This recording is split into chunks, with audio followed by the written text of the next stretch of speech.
கன்னிராசி என்பவர்களுக்கு குரு பேச்சு எவ்வாறாக அமையுது.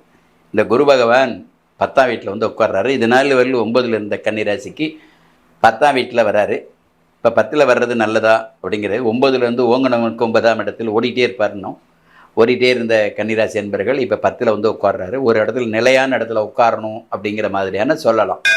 10ல் பதவி நாசம் அப்படின்னு சொல்கிறதும் உண்டு, பதவி மாற்றங்கிறதும் உண்டு. ஒரு பதவியை விட்டு இன்னொரு பதவிக்கு போகக்கூடிய வாய்ப்புகளையும் இந்த கன்னிராசி என்பர்களுக்கு தர்றதுக்கான வாய்ப்புகள் இந்த குரு பயிற்சி உண்டு. ஒன்று. ரெண்டாவது, கேட்குற இடத்துல நமக்கு அந்த காலேஜ் கிடைக்குமா? கண்டிப்பாக காலேஜ் கிடைக்கும். அந்த கிடைச்ச காலேஜில் நம்ம பேர் புகழ் அந்தஸ்தோட இந்த குரு பயிற்சி அழகாக ஓட்டலாம். என்ன எதிர்பார்க்குறீங்களோ அது கிடைக்கும். உதாரணத்துக்கு நம்ம வந்து ஒரு லேண்டில் இன்வெஸ்ட் பண்ணலான்னு நினைக்கிறோம், பண்ணலாம். கொஞ்சம் மோர் எக்ஸ்பென்சிவ் ஆகும். நம்ம அதுக்கான கான்சன்ட்ரேட் அதிகமாகும். இனி எஃபர்ட்ஸ் கொஞ்சம் அதிகமாக போடலாமே. அதனால் கோல்சார ரீதியாக 10ஆம் இடத்துல வரக்கூடிய குரு பகவான் அனுகூலத்தை தரமாட்டார். அனுகூலம் இருக்காது. ஆனால் அந்த அனுகூலத்தை கண்டு பயப்பட முடியாது. அதற்கு தகுந்த ஒரு மனசை நீங்கள் பக்குவப்படுத்திக்கணும். வணக்கம் நேயர்களே.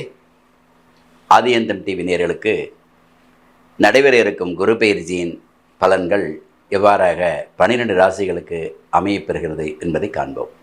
கன்னிராசி என்பவர்களுக்கு குரு பயிற்சி எவ்வாறாக அமையுது.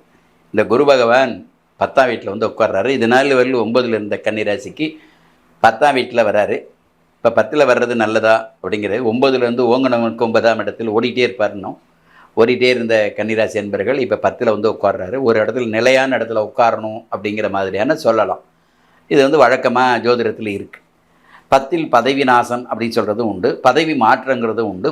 ஒரு பதவியை விட்டு இன்னொரு பதவிக்கு போகக்கூடிய வாய்ப்புகளையும் இந்த கன்னிராசி என்பர்களுக்கு தர்றதுக்கான வாய்ப்புகள் இந்த குரு பயிற்சி உண்டு. முதல்ல நம்ம வந்து மாணவர்கிட்டேருந்து கடந்து போயிடுச்சா, மாணவர்கிட்டேருந்து எடுத்துக்கலாம். இந்த மாணவர் பருவத்தில் இருக்கக்கூடியவர்களுக்கு சாதகமான பலனை தர்றதுக்கான வாய்ப்புகள் இந்த காலகட்டத்தில் அதுக்கு சூழ்நிலை உருவாகணும் இல்லையா, தாராளமாக உருவாகும். ஆக கல்வியில் இருக்கக்கூடிய மாணவ மாணவர்கள் எதிர்பார்க்கக்கூடிய கல்வியை எதிர்பார்க்கக்கூடிய மனோநிலையில் கல்வியை நாம் மேற்கொள்ளலாம். சாதகமான பலனை தரும். ஒன்று. ரெண்டாவது, கேட்குற இடத்துல நமக்கு அந்த காலேஜ் கிடைக்குமா? கண்டிப்பாக காலேஜ் கிடைக்கும். அந்த கிடைச்ச காலேஜில் நம்ம பேர் புகழ் அந்தஸ்தோட இந்த குரு பயிற்சி அழகாக ஓட்டலாம். இதற்கான வாய்ப்புகள் இருக்குது. சரி, நீண்ட நாளாக வந்து நமக்கு வர வேண்டிய தொகைகள் வருமா சார்? ஏன்னா ஜீவனமே அதுதான். 10ல் இருக்கும்போது ஜீவனம், 4ஆம் வீட்டுக்கு 7ஆம் வீட்டுக்கு சம்மந்தப்பட்ட 4ங்கிறது சுகம், 7ங்கிறது கலத்திரம். இந்த கூட்டுத்தொழில் இது சம்மந்தப்பட்ட துறையில் நமக்கு அனுகூலத்தை கொடுக்குமா அப்படின்னா, ஜீவனஸ்தானங்கிறது வலுவான நிலையில் 10ல் இருக்கும்போது அதற்கான ஜீவனத்தை கொடுக்கறதுக்கு குரு பகவானுக்கு அதிகாரம், அவர் கொடுக்கறதுக்கான வாய்ப்பு இருக்குது. இதுக்கு அடுத்தது எந்த மாதிரியான பலனை தரும் அப்படிங்கிறத நம்ம பார்க்கணும். இப்போ ஜீவனத்தை கொடுத்தாச்சு, ஆரோக்கியம் எப்படி இருக்கும்? ஆரோக்கியங்கிறதுல ஒன்றும் மாற்றுக்கிறது இல்லை. சின்ன சின்ன உபாதைகளில் நீங்கள் ஃபேஸ் பண்ணி தான் ஆகணும். பெரிய விஷயமா பெரிய பயமுறுத்த அச்சுறுத்தல் மாதிரி எதுவும் இல்லை. இந்த குரு பகவான் உங்களுக்கு சுகஸ்தானத்தையும் பார்க்குறாரு. குறிப்பாக கன்னிராசிக்கு 4ஆம் வீடுன்னு சொல்லக்கூடிய தனுஷை பார்க்குறது ஒரு விசேஷம். அப்போ தனுஷை பார்க்கும்போது என்ன ஆகிடும் அப்படின்னா, தனுசு கன்னிராசிக்கு சுகஸ்தானம். சுகஸ்தானத்தை பார்க்குறது இன்னும் விசேஷம். சுகஸ்தானத்தை பார்க்குறது இல்லாமல் உங்களுடைய வாக்குஸ்தானம் தனக்காரகன் 2ஆம் வீடுங்கிற சொல்லக்கூடிய 2ங்கிறது என்ன? கன்னிராசிக்கு துலாம். துலாத்தை பார்க்கறது யார்? அவர் ஏற்கனவே 10லேருந்து 5ஆம் பார்வையை பார்த்துடுறார். அப்போ தனம்ங்கிறது வாக்குங்கிறது நமக்கு எதிர்பார்க்கக்கூடிய வசதியை பெருக்கி தர வேண்டியது குரு பகவானுடைய வேலை, கொடுப்பார். அப்போ 9ஆம் வீடு அப்படிங்க சொல்லக்கூடிய கன்னிராசிக்கு 9ஆம் வீடு அப்படின்னு பார்த்தீங்கன்னா ரிஷபத்தில் இது நாள் வரை இருந்தார். அப்போ 9ல் இருந்த ரிஷபத்தில் இருந்த ஒரு 10ல் வரும்போது ஏற்கனவே செய்த தொழிலேருந்து இன்னும் நமக்கு வந்து இந்த ஸ்ட்ரீம் லைன் ஆகணும், அதுக்கான இன்னும் ஃபில்டரைஸ் ஆகணும். அதுலேருந்து வரக்கூடிய நன்மையை நீங்கள் பெனிஃபிட்டபிளாக என்ஜாய் பண்ணி தான் ஆகணும். கண்டிப்பாக என்ஜாய் பண்ணலாம், நோ டவுட்ஸ். இதை நம்ம தெளிவாக அடைஞ்சிக்கலாம். இன்னொரு பக்கம் சாதக பாதகம் அப்படின்னு பார்த்தா 10ஆம் இடத்தை சிறப்பாக சொல்லலை. யார்? நம்ம ஜோதிட சாஸ்திரத்தில் 10ல் குரு வர்றது சாதகமாக சொல்ல மாட்டாங்க. அப்போ சாதகமாக சொல்லாத ஒரு விஷயத்தில் எப்படி சாதகமாக சொல்கிறதுங்கிறது கேள்வி வரும் இல்லையா? இதுதான் நம்ம எதிர்பார்க்கக்கூடிய ஒரு சூழல். என்னென்னா, 10ஆம் இடங்கிறது தொழில் ஏதாவது ஒரு ஸ்ட்ரகிளை கொடுத்துருமாங்கிற ஒரு சந்தேகம் வரும். நம்ம செய்கிற தொழிலில் இருக்கக்கூடிய பொருளாதார பின்னடைவு கொடுத்துருமா, தொழில் செய்கிறவங்களுக்கு வந்துடும். இதெல்லாம் வந்து வழக்கமான ஒரு விஷயம். ஆனால் இதை தாண்டி அவங்களுடைய ஜனன ஜாதகம்னு ஒன்று இருக்கும். இந்த ஜனன ஜாதகத்தில் நல்ல சவுண்டான பிளானெட்ஸ் இருக்குதுன்னு வச்சுங்க, நல்ல திசைகள் நடக்குது. டிபெண்ட்ஸ் அவங்களுடைய ஏஜுக்கு தகுந்த மாதிரி. ஒரு 20 வயசில் இருக்கிறவங்க அப்படின்னு எடுத்துக்கிட்டிங்கன்னா கன்னிராசி என்பவர்கள் அதிகமாக பார்த்திங்கன்னா உத்திரம், அஸ்தம், சித்திரை 2 பாதத்தில் தான் இருப்பாங்க. அவங்களுக்கு அதிகபட்சம் ராகுதசை அந்த 20 வயசுக்குள்ளே வந்துடும். இந்த ராகுதசை வந்துருச்சு அப்படின்னா ராகுதசையோட முடிவு 18 வருஷம் ராகுதசை. ராகுதசி நல்ல தசையாக இல்லை அவருக்கு சாதகம் இல்லாத தசையாங்கிறது அவங்க லக்னத்தை அடிப்படையாக வச்சு தான் முடிவு பண்ணுவோம். அப்படி இருக்கக்கூடியவர்களுக்கு சாதக பாதகங்களில் இருக்கக்கூடிய ராகு நல்லா இருந்துட்டாருன்னா இதனால் பாதகம் வந்துட போகிறது இல்லை அப்படிங்கிறத தெளிவுபடுத்திடலாம். இன்னும் 40-45 வயசுக்கு மேலே இருக்கிறவங்க கன்னிராசி என்பவர்கள் இருக்காங்கன்னு வச்சுக்கலாம். சில சித்திரை நட்சத்திரக்காரங்களாக இருக்கிற பொழுது அவங்களுக்கு அனுகூலத்தை கொடுக்காம குறிப்பாக செவ்வாதசையாக இருந்துருச்சுன்னு வச்சுங்களேன், டெஃபினட்டாக உங்களுக்கு கொஞ்சம் கேர்ஃபுல்லாக இருக்க வேண்டிய கட்டாயம் இருக்கும். இதை நான் ஏன் இந்த இடத்துல அழுத்தி சொல்கிறேன் அப்படின்னா 10ஆம் இடங்கிறது ஜீவனஸ்தானம். ஜீவனங்கிறது அவங்களுடைய தொழில், அவங்களுடைய உத்தியோகத்தை குறிக்கிறது. தொழிலும் உத்தியோகம்தான் ஒரு குடும்பத்தை சீர்திருத்தி குடும்பத்தை கொண்டு போகிறதுக்கான வாய்ப்பு. அதுதான். ஏன்னா பணம் இல்லைன்னா எதுவுமே இல்லை. பணம் தானே பிரதானம். தொழில் செஞ்சாலும் இந்த பணம் தான், உத்தியோகத்தில் இருந்தாலும் பணம் தான். அப்போ அவங்களுக்கான திசாபக்திகள் அவங்க சவுண்டாக இருக்கணும். அவங்களுடைய ஜனனஜாதத்தில் அவங்களுடைய திசாபக்திகள் சவுண்டாக இருக்கணும். இல்லாத பட்சத்தில் இந்த 10ஆம் இடத்துல இருக்கிற குரு பகவான் உங்களுக்கு எவ்வளவு தான் கொடுத்தாலும் சாட்டிஸ்ஃபைட் ஆகவே முடியாது. இவர் கொடுக்கவே மாட்டார். இவர் கொஞ்சம் கஷ்டம் கொடுப்பார். அந்த கஷ்டம் அங்கே சரியாக போகணும். அந்த பேலன்ஸ் அங்கே நல்ல திசாபக்தி இருந்தால் கவலைப்பட வேண்டிய அவசியம் இல்லை. அந்த திசாபக்திகள் அங்கே பேலன்ஸ் இல்லாத பட்சத்தில் அங்கேயும் கொஞ்சம் குறைபாடு இருக்குன்னா நம்ம அதற்கு வேண்டிய பிராயச்சித்தம் பரிகாரத்துக்கு வந்தாகணும். என்ன பண்ணலாம்? குரு பகவான் தரிசனம் பண்ணணும், குரு பகவான் கோயிலுக்கு போகணும், குரு பிரீத்தி பண்ணணும். இவ்வளோ தான். இதற்கு தகுந்த மாதிரி நீங்கள் உங்களுடைய அந்த லைஃப் ஸ்டைலை நீங்கள் மாற்றிக்க வேண்டிய கட்டாயம் இருக்கும். லைஃப் ஸ்டைலில் சின்ன சின்ன எச்சரிக்கைகள் இவ்வளோ தான். இதனால் நம்ம பயந்துக்கணும்னு அவசியம் இல்லை. வாய்ப்பு இருக்கிறவங்க அவங்களுடைய அருகாமையில் உள்ள அவங்களுடைய ஆஸ்தான ஜோதிடர் நல்ல ஜோசியர்கிட்ட நீங்கள் நல்ல ஜோசியர்னு எப்படின்னு என்ன கேட்கக்கூடாது.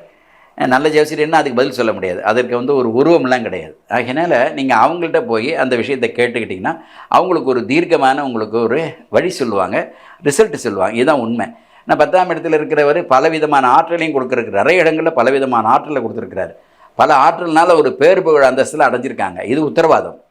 ஆக அவங்களுக்கு என்ன காரணம் அப்படி அடைஞ்சாங்கங்கிறது அவங்களுடைய ஜனன ஜாதகம் தான், பர்த் சார்ட் தான். அந்த பர்த் சார்ட்டில் நல்ல பிளான் சவுண்டாக இருந்திருக்கும். அப்போ கோல்சாரத்தில் நிறைய பேருக்கு 7 சனி தெரியும். 7 சனிங்கிற அவஸ்தை இல்லாமலே நிறைய பேர் போயிருக்காங்க.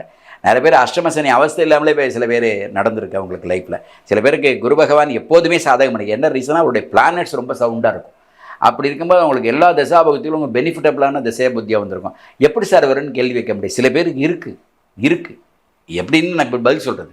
அதனால் அதெல்லாம் உங்களுக்கு பூரணமான ஒரு பலனை தரும். இது நாங்கள் ஒரு சப்போர்ட்டிங் தான். எப்போதுமே கோல்சாரம் சப்போர்ட்டிங் தான். பட் ரியாலிட்டி என்ன அப்படின்னு கேட்டிங்கன்னா இதை விட 100% அதில் ரியாலிட்டி அதிகமாக இருக்கும். அப்போ இந்த ரியாலிட்டி இல்லையான்னு கேட்டால் அதுக்கு பதில் இப்படி மாறி மாறி பேசினா பதில் கிடையாது. இது ஒரு பொதுவான விஷயம். கோடிக்கணக்கான மக்கள் கன்னிராசியில் இருக்காங்க. கோடிக்கணக்கான மக்கள் கன்னிராசியில் யாருக்கும் ஒரே மாதிரி பலன் நடக்காது. எல்லாரும் ஒரே வயசில் இருக்க மாட்டீங்க. வெவ்வேறு பிறக்கிற குழந்தையும் கன்னிராசியில் இருக்குது. வயோதிக பருவத்தில் 90 வயசுலேயும் கன்னிராசியில் இருக்காங்க. ஆனால் அதுக்கான நிலைப்பாடுகள் இந்த குரு பயிற்சி இடத்துக்கு தகுந்த மாதிரி, வயதிற்கு தகுந்த மாதிரி, திசாபக்திகளுக்கு தகுந்த மாதிரி அந்த பலனை தரும். ஆக நான் என்ன சொல்ல வரேன், என்ன எதிர்பார்க்குறீங்களோ அது கிடைக்கும். உதாரணத்துக்கு நம்ம ஒரு லேண்டில் இன்வெஸ்ட் பண்ணலான்னு நினைக்கிறோம், பண்ணலாம், தப்பு இல்லை. அதுக்கடுத்தது நல்ல காலேஜில் நான் என் பையனை சேர்க்கணும், என் பொண்ணை சேர்க்கலாம். கொஞ்சம் மோர் எக்ஸ்பென்சிவ் ஆகும். ஓவர் நம்ம அதுக்கான கான்சன்ட்ரேட் அதிகமாகும். இன்னைக்கு எஃபர்ட்ஸ் கொஞ்சம் அதிகமாக போடலாமே. ஏன்னா அதெல்லாம் தப்பே இல்லை. இந்த இயரில் இப்படி தான் இருக்கும். கணவன் மனைவிங்கிறது கொஞ்சம் அவங்கள்ட்ட வார்த்தை தடைப்பில் கொஞ்சம் விட்டு கொடுக்கலாமே, கொஞ்சம் அட்ஜஸ்ட் பண்ணி போகலாமே. ஒருத்தர் உயர்த்தி பேசும்போது ஒருத்தர் தாழ்த்தி பேசலாமே, ஒருத்தர் கோவப்படும்போது ஒருத்தர் கோவப்படாமல் இருக்கலாமே. இதெல்லாம் நீங்கள் அதை கரெக்ட் பண்ணிக்கிறதுக்கு தான் இந்த பலன் சொல்கிறது. அதனால் இதெல்லாம் ஏற்படும். இந்த ஏற்படுறத நம்ம எப்படி சரி செஞ்சுக்கலான்னு சொல்கிற வழி தான் ஜோதிடத்தில் நாங்கள் இந்த பலன் சொல்கிறது. அதனால் இதெல்லாம் இந்த காலகட்டத்தில் இந்த குரு பண்ணினாலும் நீங்கள் அதுலேருந்து விடுபடணும்னா இந்த மாதிரி கையாளுங்கன்னு சொல்கிறது தான் ஒரு ஜோசியருடைய வேலையாக இருக்குது. இதை கையாண்டுட்டிங்கன்னா ஒன்றும் பிரச்சனை இல்லை, அவ்வளோதான். கொஞ்சம் மோர் எஃபர்ட்ஸ். 2 மணி நேரம் படிக்கிற குழந்தைகள் 3 மணி நேரம் படிக்கணும். 3 மணி நேரம் படிக்கிற குழந்தை 4 மணி எஃபர்ட்ஸ் கொஞ்சம் அதிகப்படுத்தணும். கிடைக்கிற மார்க் சந்தோஷப்படணும். நாம் அவ்வளோ எழுதுறேன்னா இவ்வளோ எனக்கு வரலைங்கிற வருத்தப்படக்கூடாது. அடுத்த வருஷம் பிடிச்சிட்டு போகிறோம். ஸோ ஒரே ஸ்டாண்டர்டாக நம்ம 9th 9th இருக்க விட 10th 10th இருக்க போகிறதில்ல. ஸோ நெக்ஸ்ட் இயர் நம்ம அடுத்த ஸ்டேஜுக்கு போகும்போது அந்த ஸ்டேஜில் நம்ம அந்த அச்சீவ்மெண்ட்ஸை பார்த்துட்டு போயிடலாங்கிற ஒரு மனநிலைக்கு நீங்கள் வந்தால் கண்டிப்பாக வெற்றி அடைகிறீங்க. இதெல்லாம் தான். நிறைய கன்னிராசி என்பவர்கள் இருக்காங்க அரசியலில், கலைத்துறையில். இது 2 மட்டும் சொல்கிறேன் அப்படின்னா இன்றைக்கி நாட்டுக்கு ரொம்ப அவசியமாக இருக்கக்கூடிய ஒரு சூழலில் கலைத்துறையில் இருக்கிறவங்களுக்கும் இந்த காலகட்டத்தில் சில ஸ்ட்ரகிள் உண்டு. அரசியல் சார்பாக இருக்கிறவங்க இந்த காலகட்டம் 2025-26 எதிர்பார்க்கக்கூடிய அந்த வெற்றி வாய்ப்புகளை அதற்கு தகுந்த மாதிரியான ஒரு மனோநிலைக்கு நாம் நம்மளை தயார்படுத்திக்கணும். ஏன்னா 10 இருந்தால் 10 பதவி அப்படிங்கிறத சொல்லுவோம். பதவினா எல்லாமே தான், வேலை பார்க்குறது பதவி, தொழில் ஸ்தானம் பதவி, நம்ம இருக்கக்கூடிய பதவி எல்லாமே பதவி தான். அதில் இருக்கக்கூடிய சில விதமான இடையூறுகள்லாம் சரி செய்ய முடியுமா முடியாதாங்கிறது தீர்மானிக்கிறது அவருடைய ஜனன ஜாதகம். அதனால் கோல்சார ரீதியாக 10ஆம் இடத்துல வரக்கூடிய குரு பகவான் அனுகூலத்தை தரமாட்டார். அனுகூலம் இருக்காது.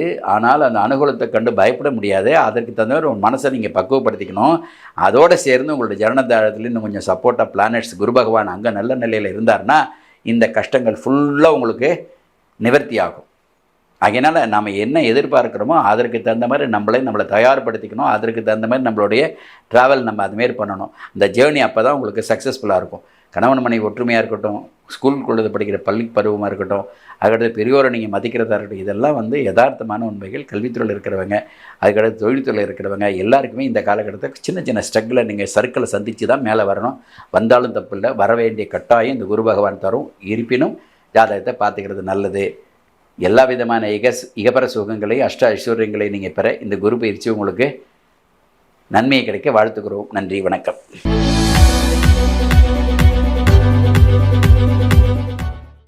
நேர்களே, இந்த ஆதியந்தம் டிவிக்கு சப்ஸ்கிரைப் பண்ணுங்கள். சப்ஸ்கிரைப் பண்ண பிறகு ஷேர் பண்ணுங்கள், லைக் பண்ணுங்கள், பெல் பட்டனை மறக்காமல் அழுத்துங்க.